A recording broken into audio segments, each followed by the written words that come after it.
nangyayari sa Pilipinas ngayon. Parang palala ng palala ng palala na kasi ang mga issue. Mga kakaiba na. Maliban dun sa gurong binugbog ng dalawang magkapatid na estudyante, meron pa palang nauna na nabugbog ng isang 19-year-old na student din. Kaso si Sir talagang namaalam na. Teka lang, baka magkalituhan tayo. Yung gurong binugbog ng magkapatid dito, buhay pa po siya. Binugbog siya ng magkapatid dahil nasita niya ang isang kapatid.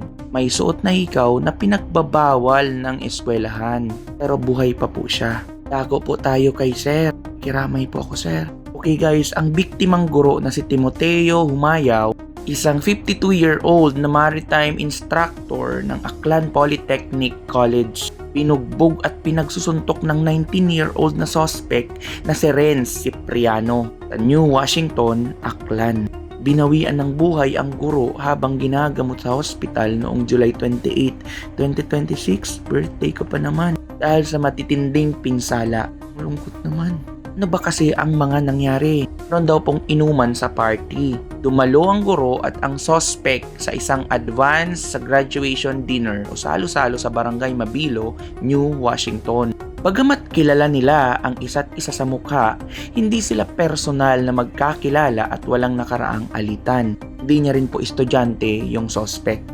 Karoon daw kasi ng mainit na pagtatalo. Habang nasa impluwensya ng alak na naman. Matapos ang magdamagang inuman, nagkaroon ng biglaang argumento o mainit na pagtatalo ang dalawa hinggil sa isang hindi na po tinukoy na paksa.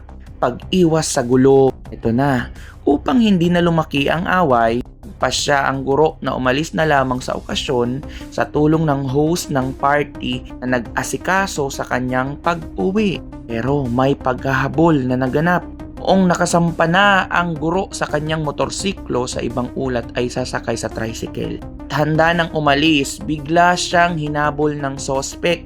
Pinaulanan ng sunod-sunod na suntok. Agad siyang pinagsusuntok ng paulit-ulit sa mukha at katawan ng 19-year-old na sospek. Dahil nga sa sunod-sunod na suntok, natumba ito at nawalan ng malay. Mawawalan ka talaga ng malay dahil po malalakas at biglaan ang mga ginawang pagsuntok ng sospek. Nagtamo siya ng malubhang pinsala na naging sanhi ng kanyang pagka-ICU at tuluyang pagpanaw makalipas ang 2 araw. Kalukuyan pong nasa kulungan ang 19-year-old na sospek at nahaharap sa mas mabigat na kasong homicide matapos tuluyang pumanaw ang guro. Ulitin ko po itong nasa litrato. May isa pang kaso ng pananakit sa guro na nag-viral din ngayong July 2026. Nangyari naman po ito sa Maco, Davao de Oro. Sa insidenteng iyon, isang 55-year-old na guro naman po ang binugbog ng magkapatid na estudyanteng minor de edad.